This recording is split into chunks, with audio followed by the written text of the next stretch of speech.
Welcome to the 9th edition of NBA 2K16 News with your host, Shakedown 2012.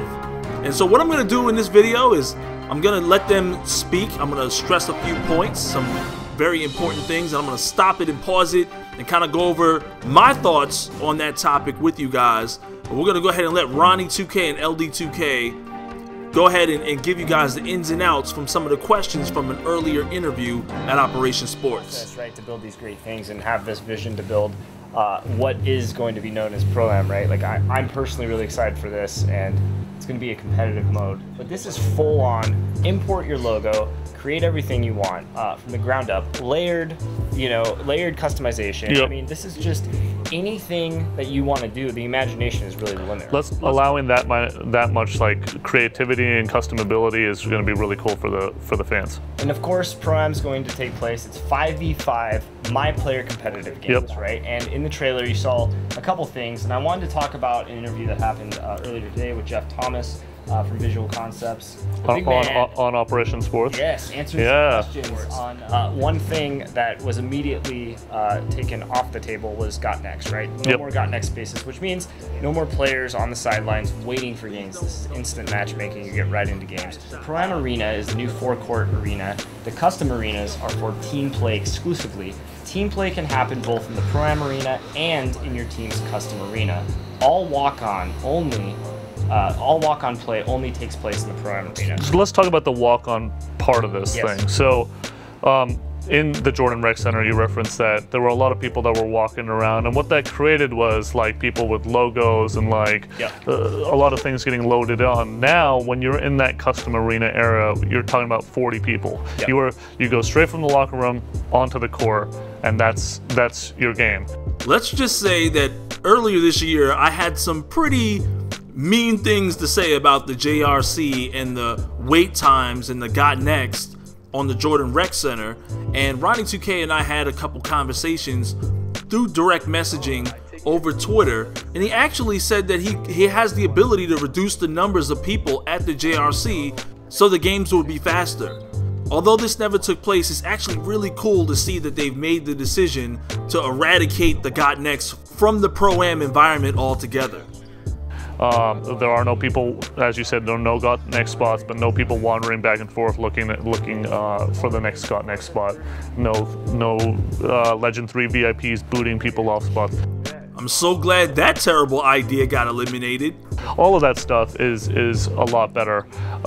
Everybody's talking about like the 40 guys maybe creating some lag. It wasn't the 40 guys on the spots. It was really all those icons that were following people around. We talked about it on a broadcast a long time ago, right? I think it was like before patch 2 or something, where we removed the icons were removed, and that killed the lag. This is completely going to kill that kind of lag.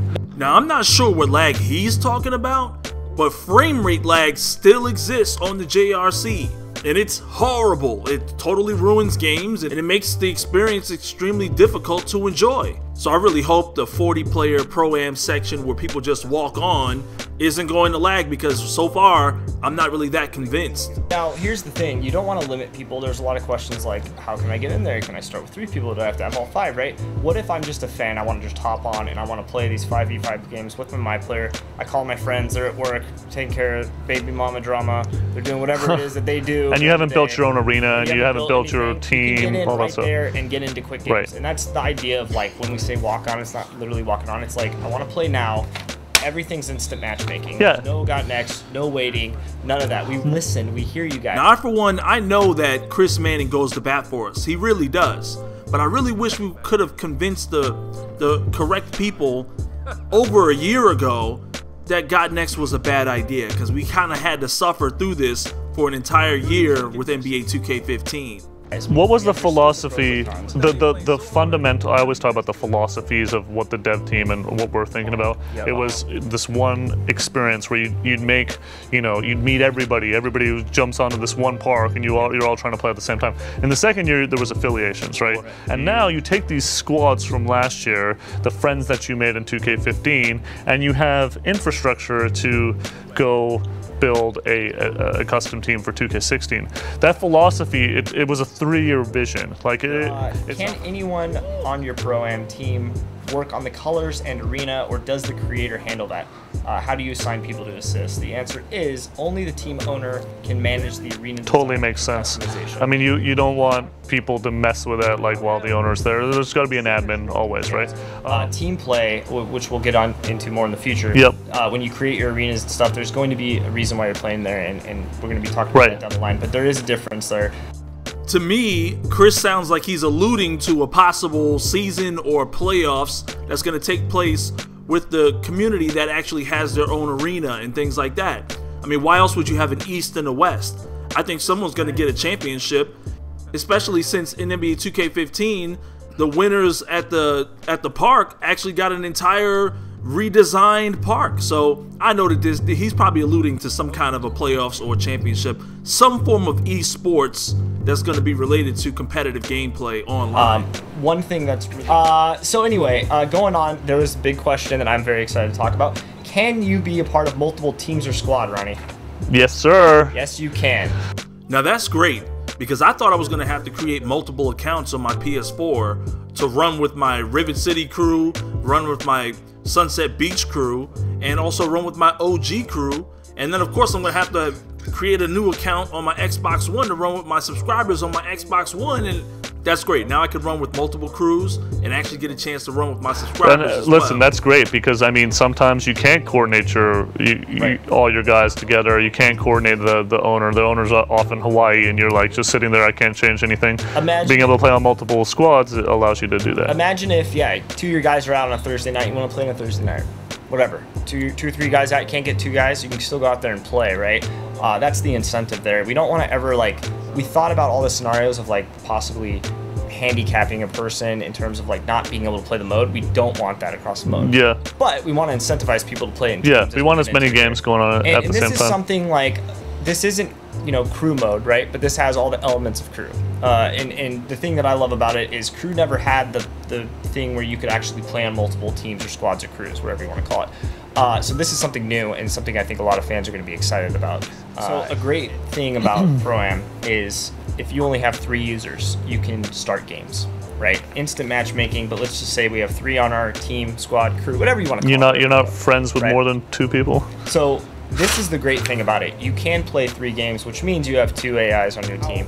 Everything that we're doing with this mode, we have balance in mind, right? We want it to be competitive. We want it to involve you and your MyPlayers as a focus.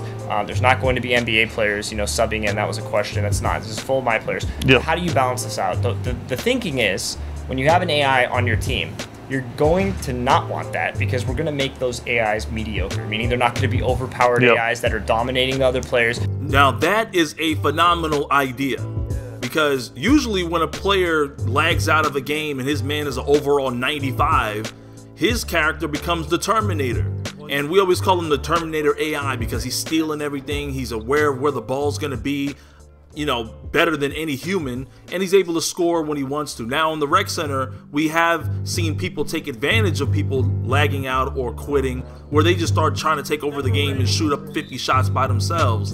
And this actually makes the game more realistic, and it makes you more aware of the teammates that you have, saying, hey, you should stick around. Don't be somebody who has a bad connection and quitting on me all the time. That's how I used to be in Call of Duty back in my Black Ops 1 days. I used to say, if you quit on me, you're off the squad. Right. We don't want to restrict teams or people. The thinking is, we saw a lot of, hey, I'm going to have my 4 and 5 be an AI so I can jack up all the shots as 1, 2, and 3. Exactly. Right? We saw a lot of that in crew. We saw a lot of that just in our data, right? So the thinking is, when a guy drops out, the AI is going to be a mediocre AI. It's almost an advantage to have human players. Oh no, it totally is. That's the kind it's not of almost. It totally is. The AI and how that's going to work. That system, which I think is a great system personally. Yeah, absolutely. I think that it was almost an advantage when one of your buddies dropped out and all of a sudden it was like superhuman, super scion AI. Right? No, it shouldn't be that way.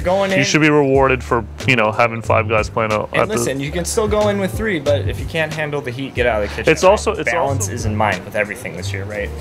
So down the line when we start talking about MyPlayer creation and positional creation, there are some things that we took back a lot of feedback on, things like 7-foot small forwards, right?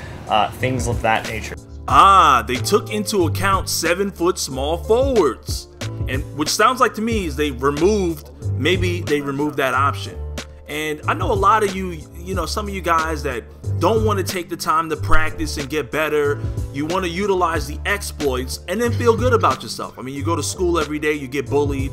Mommy and daddy are telling you what to do, and you're constantly being yelled at and told you're doing the wrong thing. And so I get it. I understand that this is a place where you feel like you can be the man for once. But at the same time, I think that the people that take the time to get better, that say, hey, I don't want the quick way out. I want to actually learn how to play the game and play real basketball, you know, and actually, you know, step my real game up and you know, find ways to get my teammates involved the way real basketball should be played, instead of creating some monstrosity that's destroying everybody.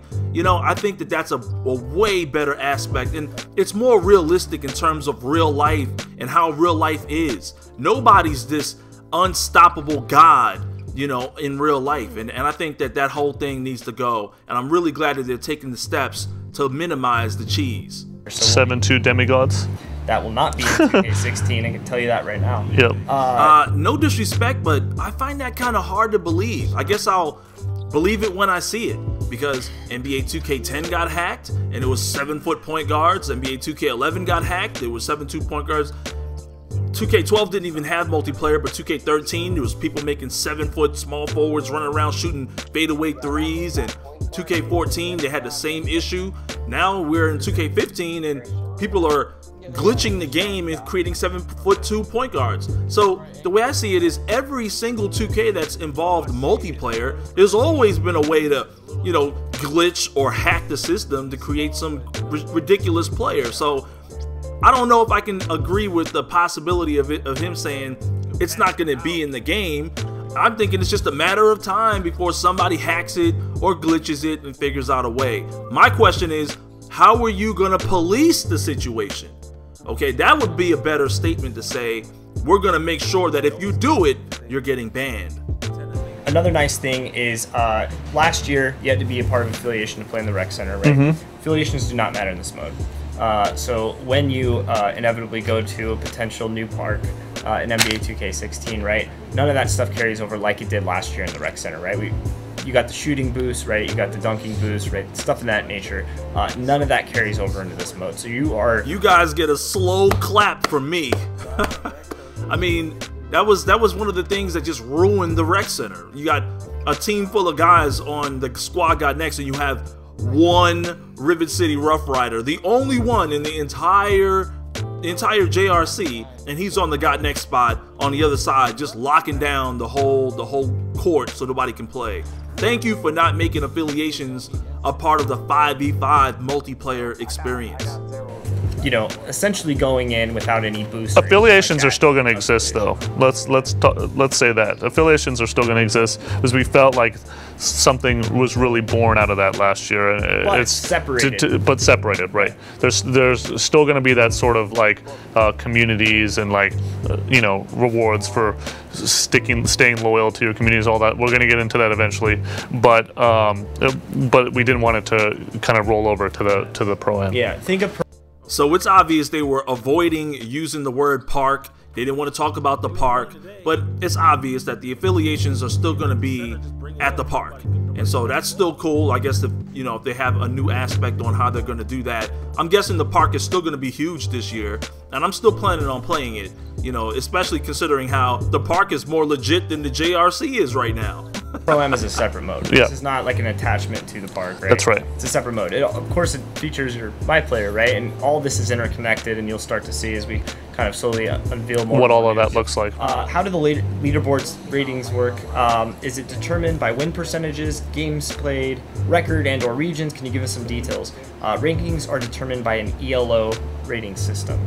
Do you know what an ELO rating system is? No, I don't. So the ELO rating system is basically a system that takes in a couple games use it. Chess uses an ELO system. Basically, if I were to go and beat Jessica over there, Ronnie down here, but beat Jessica at the top, I'm gonna get more points for that than I will Ronnie. That's the overall. That's all ELO means.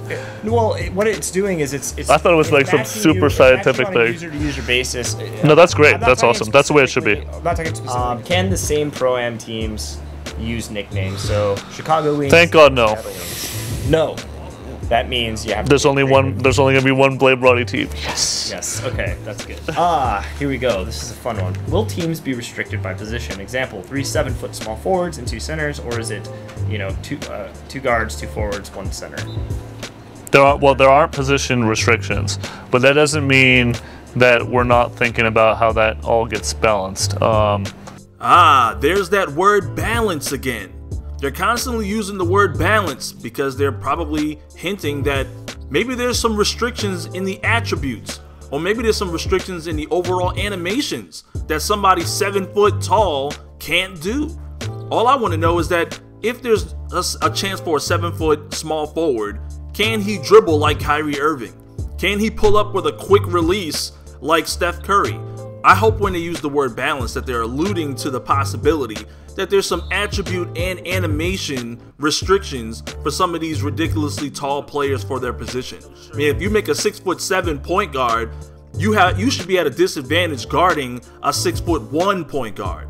That 6'7" point guard shouldn't necessarily be as quick and as agile and as fast as maybe somebody who's 5'10", 6 foot, 6'1". I understand there's some fast 6'7" players, but I'm just saying that gives it too much of an advantage, and it makes character creation very limited because more than likely all of us are going to create super tall players just so all of our teams can be, you know, the very best team on the circuit. We will have more information on that eventually.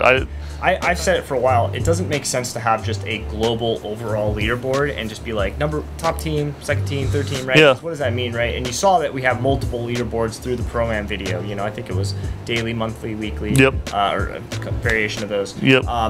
We'll be talking more about leaderboards and how those work and how you climb them and what that means for your team. But you can play on multiple teams, and certain aspects of it, like your individual stats, which are also recorded, as you saw in the video, you know, will be affected on leaderboards. No lineup restrictions, because here's the thing: if you start to think about it, like players say, "Oh, I want 1 center, 1." What happens if you don't find those pieces, right? Like if we have to get 1 point That's guard, exactly right. 1 shooting guard, right? Like that is now narrowing down the pool of players that can play in this kind of mode. It would be too difficult to do that. Like it would, but like I personally never want to see a 7 foot 1 point guard ever again. I think I want to throw up if I see another one. I think a lot of those questions. I think a lot of that kind of question is going to be answered again when we get into the career and how ratings and sort of the balance there works. Will there be filters for logos for courts? Yes, absolutely.